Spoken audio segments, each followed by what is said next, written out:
हमारे यहाँ सदकातुल फित्र जो चांद नजर आने से पहले लोग अदा करते हैं, वो सदकातुल फित्र अदा नहीं होता।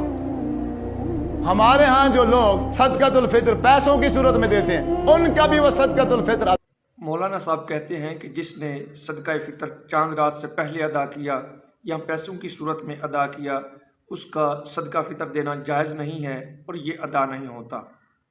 इस हवाले से हदीस मुबारका में जो आया है वो नबी अलैहिस्सलाम ने फरमाया है कि ईद की नमाज के लिए निकलने से पहले सदका फितर अदा करो। अब इस हदीस से उन्होंने ये कहाँ से मतलब निकाल लिया कि अगर कोई एक दो दिन पहले अदा कर देता है तो इस तरीके से अदा नहीं होगा।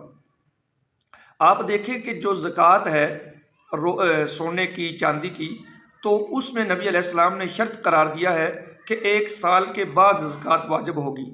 लेकिन सही हदीस के अंदर है कि नबी अलैहिस्सलाम ने फरमाया कि मेरे चचा ने पिछले साल 2 सालों की ज़कात अदा कर दी है, तो 1 साल पहले ज़कात देना भी जायज़ है।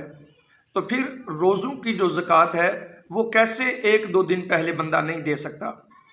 दूसरी बात यह है कि ज़कात अदा करने में यानी फितराना अदा करने में जो हिकमतें हैं वो मेन वजह यह है कि गरीबों की मदद की जाए, उनकी ज़रूरतों को पूरा किया जाए और वो किसी से ईद वाले दिन सवाल ना करे।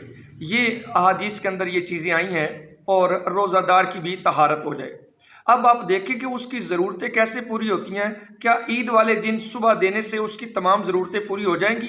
तो यकीनन नहीं होंगी। उसे चंद दिन पहले ज़रूरत होगी ताकि वो अपनी ज़रूरतें पूरी कर सके और बाकी मुसलमानों के साथ वो ईद की खुशियाँ मना सके। और तीसरी बात यह है कि जो तमाम के तमाम आइमा हैं, आइमा अरबा, इमाम आज़म अबू हनीफा, इमाम मालिक, इमाम शाफी, इमाम अहमद बिन हंबल, सब के मज़हब के अंदर यह है कि आप ईद से पहले देना मुस्तहब है और आप यौम ईद से पहले भी दे सकते हैं, 1 दिन पहले, 2 दिन पहले, तो देना जायज़ है। तो किस तरीके से आप इसको नाजायज़ कर रहे हैं? बाकी आप कहते हैं कि पैसों की सूरत में देना जायज़ नहीं है। क्यों? आज के दौर में तो ज़्यादा ज़रूरतें जो है